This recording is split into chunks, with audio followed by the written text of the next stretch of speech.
We can see, and it says here, by your fruit you shall know them. This is what we're seeking. This is where we're knocking. This is where we're looking here. False prophets are not repentant peacemakers. That is very fundamental here. They're not changing. They're not growing spiritually. And a lot of them aren't peacemakers as well. They're just pushing their agenda. We talked about clothing and wearing expensive clothing. Now, obviously, you should wear nice clothing and good clothing, and that does cost a certain amount of money. But there's a difference between that. And this is what the Bible talks about mammon. You can have mammon clothing. You can have treasure watches. You can pay $250,000. It's unbelievable. I don't even know what you can put in a $250,000 watch. It's just unbelievable. But we don't need to be wearing $250,000 watches. And some people are more interested in their appearance than in the interior, spiritual appearance. And this is the beam. They don't see that beam in their own life. And they're talking about everybody else's beams. So when we want to look at the fruits of false prophets, the basic fruits of false prophets here in Isaiah 8:20, to the law and to the testimony.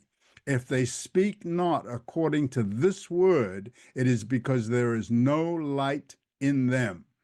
So this is the discernment that we have to have. We have to know what they're teaching, what they're preaching, but we can also look at the kind of life and see whether they're following the narrow path or the wide path that leads to destruction.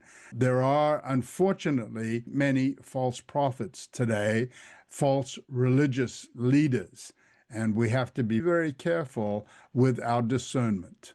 Yes, Sam, there are more false prophets than true prophets right now. And like Sam was talking about, look what is important to them and the fruits that they're bearing. If you see more physical fruits, like Sam was talking about, things for you to look at, look up to them, that's different from looking up to God. So you're looking at them as if they're an idol. And it's easy to start doing that because it's not like they're saying things that you don't want to hear. You want to hear that God wants to give you money and give you things that you want. I mean, that gets you excited. But when it talks about spiritual growth and what he can give you, then that is more important than the physical things. Yeah. Where your treasure is, there will your heart be. And where is the heart? That's what's important. So in Matthew 7 here, we're basically now closing the Sermon on the Mount, and we're going to see where we should be on this narrow path and what our foundation should be. Not everyone that saith unto me, Lord, shall enter into the kingdom of heaven, but he that doeth the will of my Father, which is in heaven. Many will say to me in that day, Lord, have we not prophesied in thy name, have cast out devils, and in thy name done many wonderful works? And then will I profess unto them, I never knew you. Depart from me, ye that work of iniquity.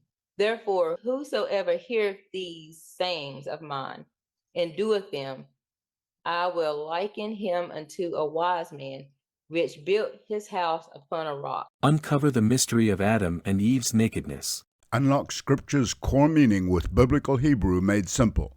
No reading, no memorizing. Get your free mini course now. theexplanation.com/naked.